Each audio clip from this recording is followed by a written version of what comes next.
ஐயோ 15 gram olive oil. 3 மாதத்தில் ஒல்லியாவது எப்படி? 6 மாதம் வைத்தீங்க. 6 மாதம் என்று வைத்துக் கொள்ளலாம். 6 மாதத்துல ஒல்லியாவது எப்படி என்று விளக்குகிறார் டாக்டர் DJR தினேஷ் என்று அவர் தவறாக கூறிவிட்டார். மறந்து விடுங்கள், எடை செய்து விடுங்கள். இதுல உன்னுடைய அந்த ஷார்ட் ஃபிலிம் ஆட் பண்ணு. இது நடுவுல சாப்பாடு செய்யும் போது டாக்டர் என்னது சிகரெட் அடிக்கிறது போட்டுடலாம். டாக்டர் என்னது டாக்டர் கிடையாது, டைரக்டர் தான் DJR அப்படி ஆக்கினாங்க. இதெல்லாம் நான் கூறவில்லை, அவர்களாகவே கூறிக்கொள்கிறார்கள். நான் எண்ணெய் கொதிச்சோம்னா என்னென்ன கட் பண்ணி வச்சுக்கிறாரு?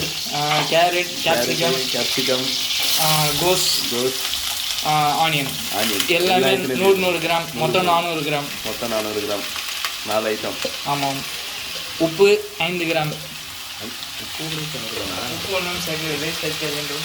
கேரட், கோஸ், கேப்சிகம், வெங்காயம் எல்லாம் 100 கிராம். அதான் அந்த பக்கம் தக்காளி.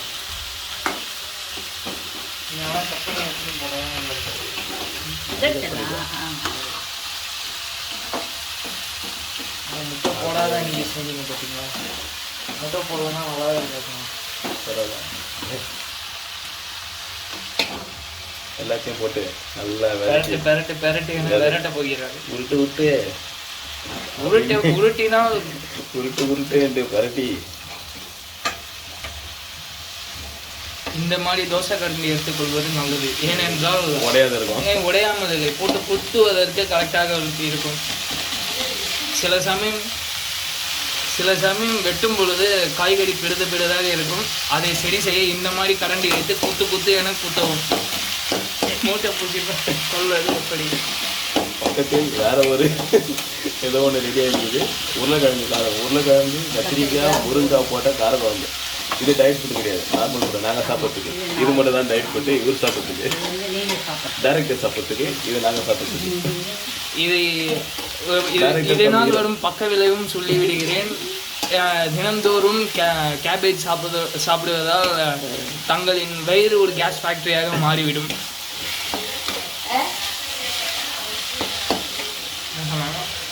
இருந்து 10 கிராம் சேர்ப்பது நல்லது. தினந்தோறும் சீரகம் சாப்பிடுவதால் உடம்பில் உள்ள உறுப்பு எல்லாம் சீராக இருக்கும் என்று ஐதீகம். முன்னோர்கள் சொல்லியிருக்காரு. அதான் ஐதீகம். கொஞ்சம் மிளகாத்தூள்,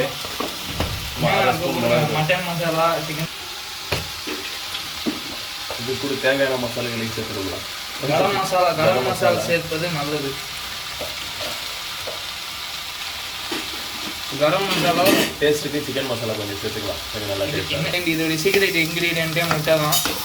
அது இல்லாததுனால நாங்கள் இன்னைக்கு வெஜிடேரியன் இருக்கிறத போட்டு செஞ்சுக்கலாம். ஆமாம், இதில் இன்னொன்று செய்யலாம். என்ன, இந்த வெஜிடபிள் இதே மாதிரி வதக்கிட்டு பெரிய மிக்சியில் இது எல்லாத்தையும் உள்ளே போட்டுட்டு 100 கிராம் கோதுமை மாவு, 2 முட்டை வரைச்சி ஊற்றிட்டு தோசை மாவு மாதிரி ஃபுல்லு நல்லா அரைச்சிட்டு தோசை. ஆமாம், ஆடை மாதிரி அப்படியே சாப்பிடலாம். அதுவும் உடம்பு கம்மியாகும். அதுவும் நல்லது ஆக்சுவலாக. இது நன்றாக பொன்னிறம்லிருந்து கருகிற நிலை வரும் வரை வதக்கவும். இதை அப்படியே எடுத்து சாலடாகவும் சாப்பிடலாம்.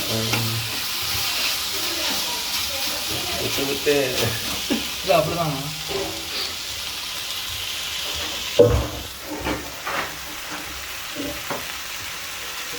இது பச்சை அப்படியே இருக்குது, அப்படியே தூக்கி போட்டுடலாமா? இல்லை ஊற வச்சுக்கிறாங்க. ஆமாம், அது அப்படியே போடலாமா? ஆமாம், நான் ஒரு 10 பீஸ் வச்சு போட்டுட்டேன். போட்டு வந்துச்சா? இது அப்படியே நான் செய்யும் போது அதில் நாங்கள் 5 பீஸ் வந்து எடுத்துக்கலாம். அப்படியே அதாவது ஒன்று சொன்னாலும் நான் நீங்கள் இதுதான் சாப்பாடு. ஓப்பன் செய்வது எப்படி? ஓப்பன் இப்படி இருங்க. சாப்பாடு 100 கிராம் புகை எடுக்கலாம். 100 கிராம் சாப்பாடு. 100 கிராம் சாப்பாடு குக்கரில் வேக வைக்கவும், ஓரமாக வைக்கவும். சாப்பாடு டயட் ஃபுட்டு.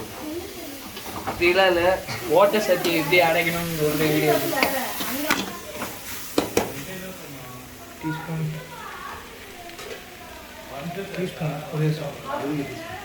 டேஸ்ட் பார்க்கணும். இது உப்பு கரெக்டாக இருக்கான்னு பார்க்கணும். அது கரண்டிலே எடுத்துக்கலாமா?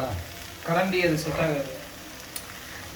டேஸ்ட் பார்க்கறதுக்கு ஸ்பூன் தான் எடுத்துக்கணும். அளவா சாப்பிடுறது எல்லாமே வெந்துருச்சான்னு பார்க்கணும். அதே மாதிரி உப்பு ஸ்பூனில் வந்து எல்லா இன்க்ரீடியன்ஸும் இருக்கான்னு பார்த்துக்கணும். அது தேவை. உப்பு அந்த மசாலா கரெக்டாக இறங்கி இருக்குன்னு பார்க்கணும். ஆஹா சூப்பர் அருமை. ஆஹா ஆஹா கேவலமாக இருந்தாலும் நல்லா இருக்கு என்று நினைத்து கொள்ளவும். வேற வழிங்க டயட்டை உடம்பு ஒல்லியாகணும்னா இது மாதிரி தான் சாப்பிட்டாகணும். ஆமாம், ஆடு மாடு மாதிரி. ஆமாம், கேவலமாக இருந்தாலும் இதுதான் வேற வழி கிடையாது. தினந்தோறும் கோதுமை மாவு சாப்பிடலாம் சாப்பாடுக்கு பதிலாக. ஆனால் உடம்பு உஷ்ணம் தேவையான அளவை விட 300 மடங்கு எகிரிவிடும். அதை வண்டி பார்த்துக்கலாம். 100 கிராம் அரிசினால வச்சு ஒரு அரிசி விடாத எல்லாத்தையும் எடுத்துடணும். 100 கிராம் கொஞ்சம் கம்மியாயிடும். புரோட்டீன் கம்மியாகாது. புரோட்டீன் என்பது இது முட்டையிலிருந்து தான் வரும். சரி, ஏதோ ஒன்று கம்மியாயிடும். ஆமாம்.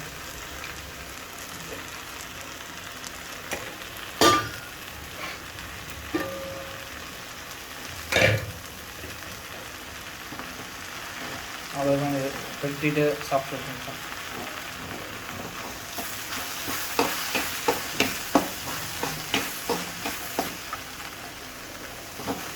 லைட்டாக சாப்பாடை அடிப்பிடிக்க வைப்பது நல்லது.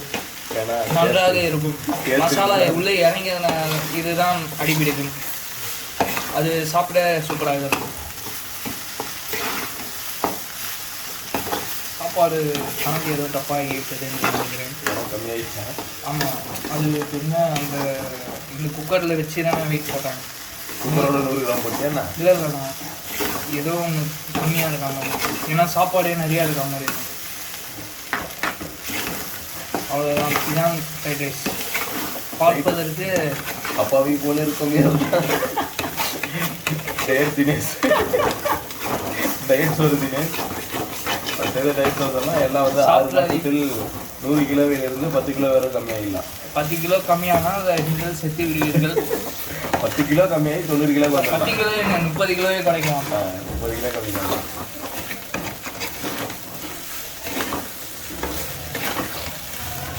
This is a funny video, not for சாப்பிட்டு பாருங்க.